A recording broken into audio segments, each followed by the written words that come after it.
Greetings everyone, this is Shahar Khan, and in this lesson we're going to learn about cross-site request forgery vulnerabilities, or you can say CSRF. CSRF is actually a vulnerability in which an attacker is able to craft or forge his own requests that he can further send from an authenticated user. What the attacker actually do is that the attacker creates a code that once executed sends a request from the user's account, or whoever opens it sends a request will be sent to the server from the authenticated user. But in CSRF, the request will be crafted by the attacker. Like suppose the attacker test is a bank account site which has the functionality to transfer any kind of amount from a user account to another. Now suppose that this is a functionality of a bank account. Now if there is a CSRF vulnerability, what the attacker is able to do is that attacker creates a request that transfers some kind of amount from one account, from authenticated account, to the attacker's account. So once the code is executed, the money will be transferred from the victim's account to the attacker's account. So these kind of things can be done with CSR vulnerabilities. Like we open a web page, or the victim opens a web page, and his password will be changed to the one set it by the attacker. Email will be changed, or name will be changed, or anything can be done using this vulnerability. In the next lesson, we will learn how to detect these kind of vulnerabilities. There are many kind of things that can be done using this vulnerability. We will also learn how to exploit these kind of vulnerabilities.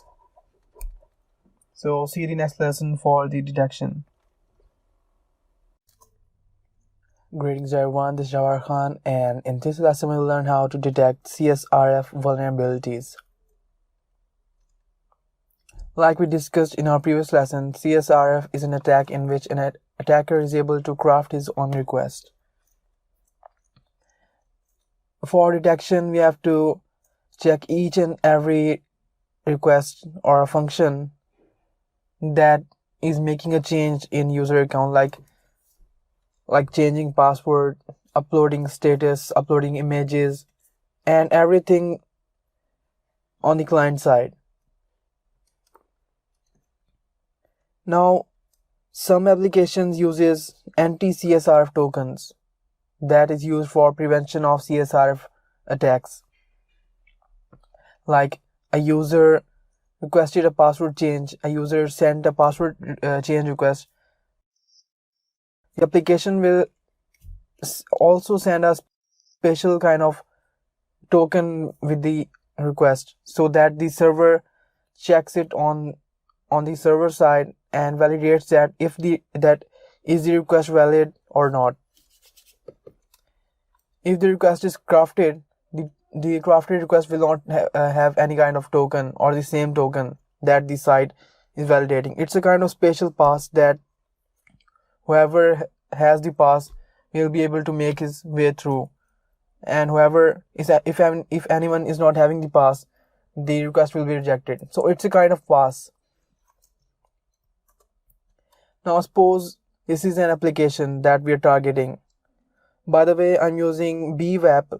It's a kind of vulnerable web application that we can use for testing. You can find this on sourcefork.com. So we got a amount transfer function here. All we have to do is that we have to enter an account here, and we have to enter some kind of amount here. Let's capture the request using burp suite, interceptor on, and transfer. So this is the request being made. It's having an account parameter which holds the value of account and the amount which will be sent to this account, the action. And this is a special kind of token here.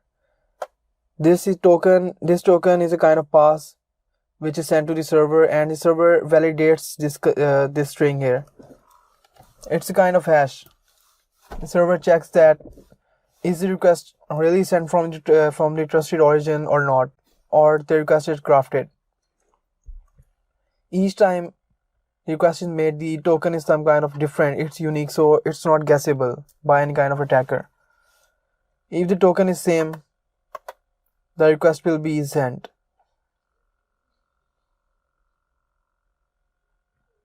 You can see that the amount is reducted here. Now if we remove the token,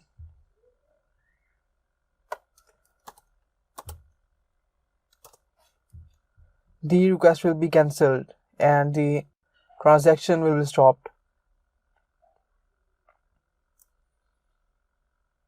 As you can see that there is not any kind of change here. The amount is not transferred because the token was validated and the request was rejected by the server as it was not having the token. It's a kind of special pass, like I said before.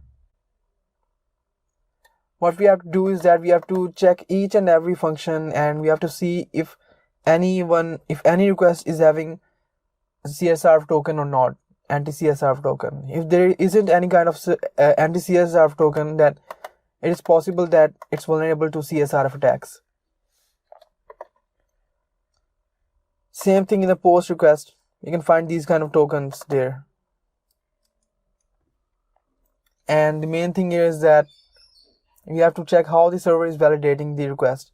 Sometimes it's a token here being sent as a parameter, sometimes it's in the header. So we have to identify that how the server is validating the request. If it's something like this and it get accepted, it's likely to be vulnerable to CSRF attack.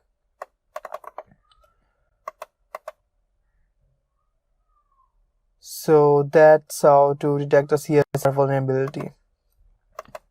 In the next lesson, we will learn how to exploit these vulnerabilities. Greetings everyone, this is Shahar Khan, and in this lesson we will learn how to exploit a get-based CSRF vulnerability. Here we got an application that can be used for transferring amount from one account to another. It's having 9 and 8 euros right now. Let's try entering some kind of account here, and let's transfer 1 euro.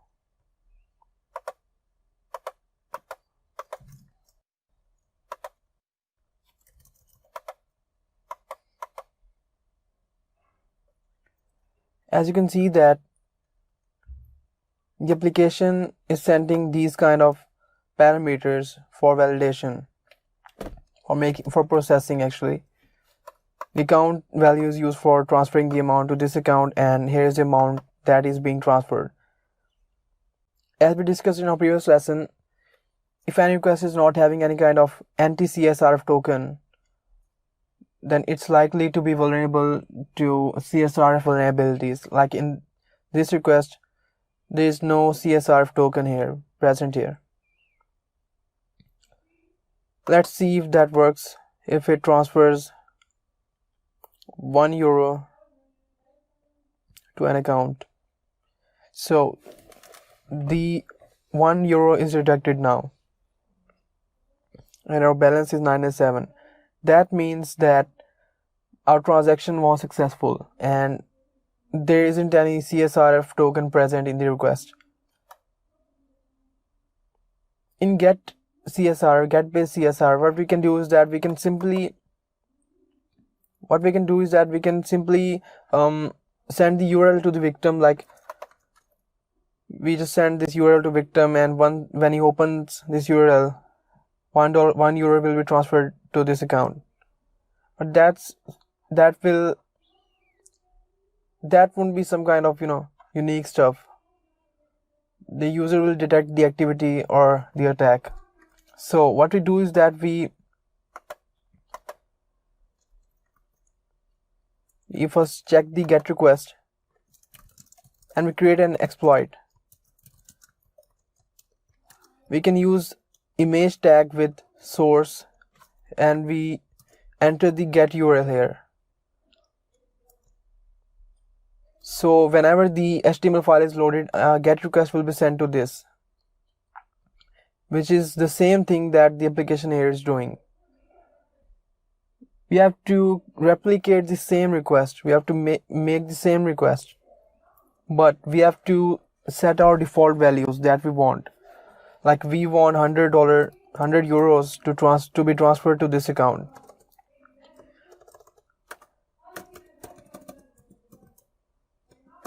Like this is my account and I want $100, 100 euros to be transferred from authenticated account to this. So if a user or an authenticated victim opens the exploit.html, 100 euros will be transferred to my account. Right now you can see that I'm having 9 and 7 euros in my account.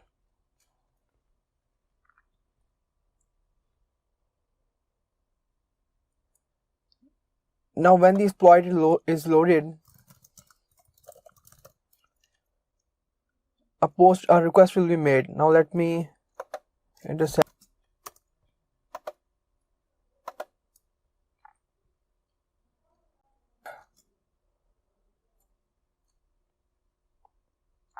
And you can see that when the file is open in the web browser, a request is made to this application with the details that I set before.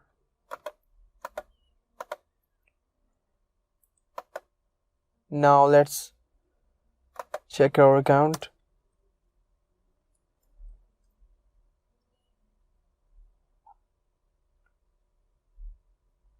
And 100 euros are deducted now. That means the exploit sent a request to the web server and transferred 100 euros from my account to another account that the attacker set it up. Let's open the exploit again.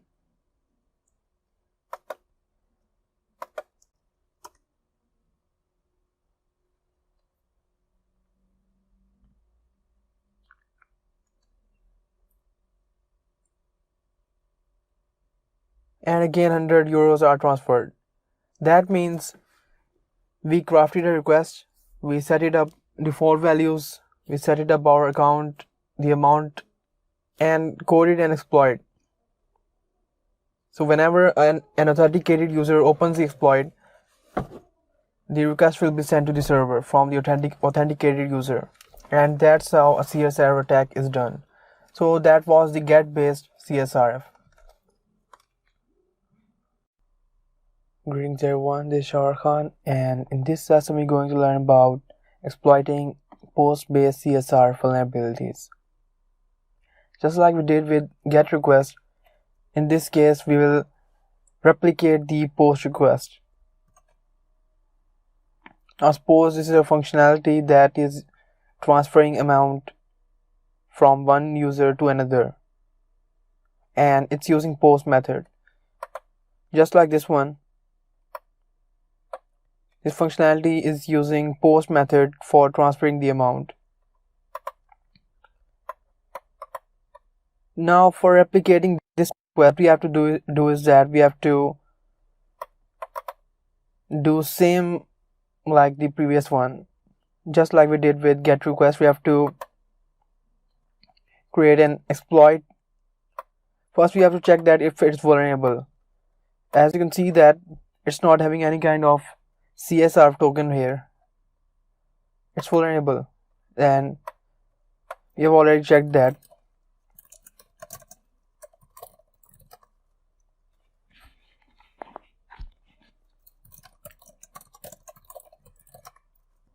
For replicating the post request, what we have to do is that we have to create a form and have to set an action URL here. In this case it's showertestlab.com/bweb .csrf underscore 2.php. So that's the URL on which the data is being sent. Now next we have to do is that we have to set a method. In this case it's post. Now we have to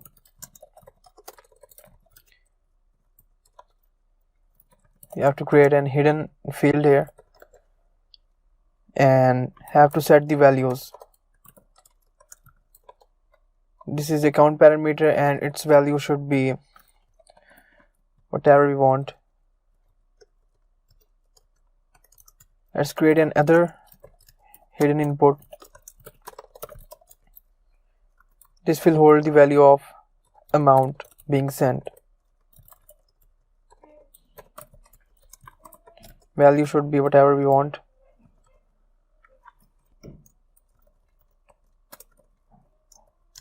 And at the end we will use a button, you can say submit area.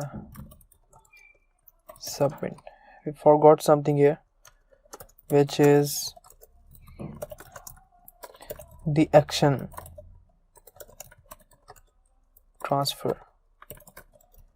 We are just setting up the parameters, so whenever the exploit is done, these parameters will be sent. Let's try running it.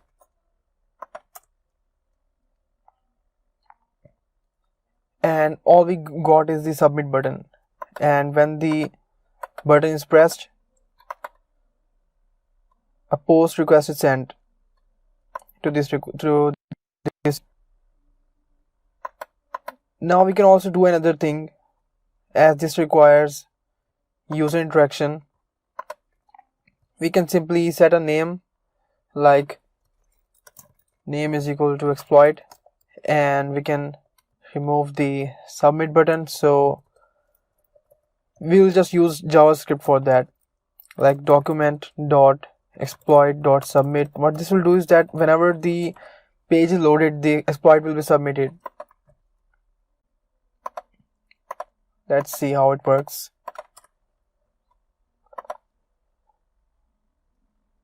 And by simply opening the exploit, a post request is sent, and that will transfer the €100 to this account. So that's how to exploit a post-based CSRF vulnerability. Greetings everyone, this is Shahar Khan, and in this session we're going to talk about bypassing anti-CSRF tokens. Like we discussed in our previous lesson, anti-CSRF tokens are actually special kind of values, or can say strings, that are sent along with every request. The server then validates each and every token being that is sent from the application and checks that the request is valid or not, that it was it expected or not. This helps the application protect CSRF vulnerabilities. Like, the request only works if it's having a anti-CSRF token, and if an attackers try to put random value, it gets rejected, because each application sends a special kind of anti-CSRF token with each request. Now in this lesson we are going to talk about how to bypass these kind of protections. We'll discuss different techniques that are being used these days, that I personally use.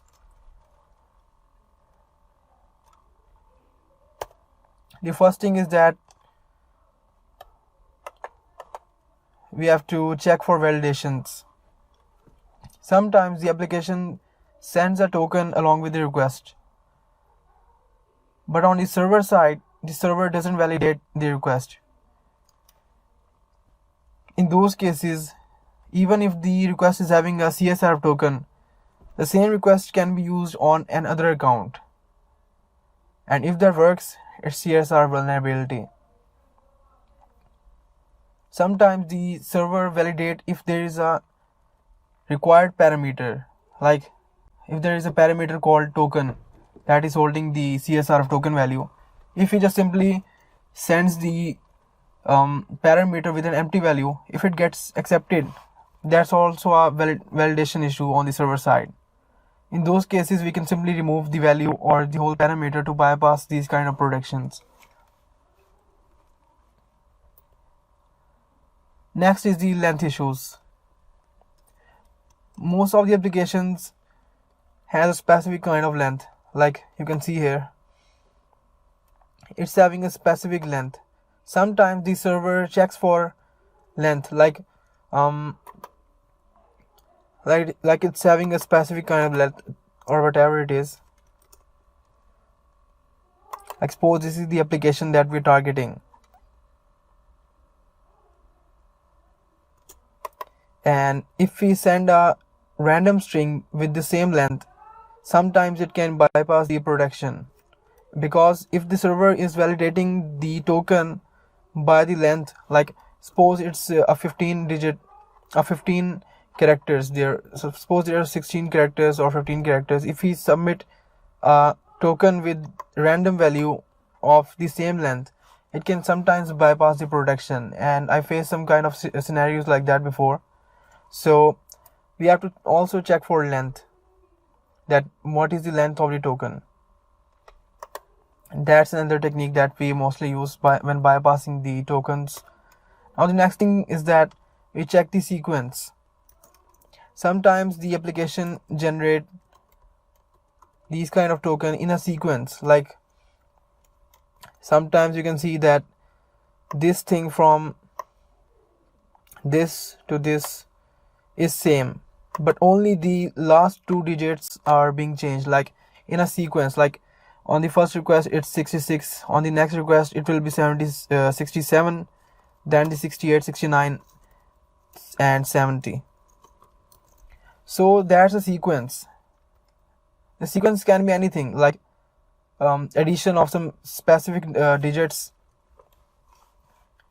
or the application generates something in a sequence. We have to detect some that what sequence the application is using to generate these kind of, like I've seen some application that generate a CSRF token.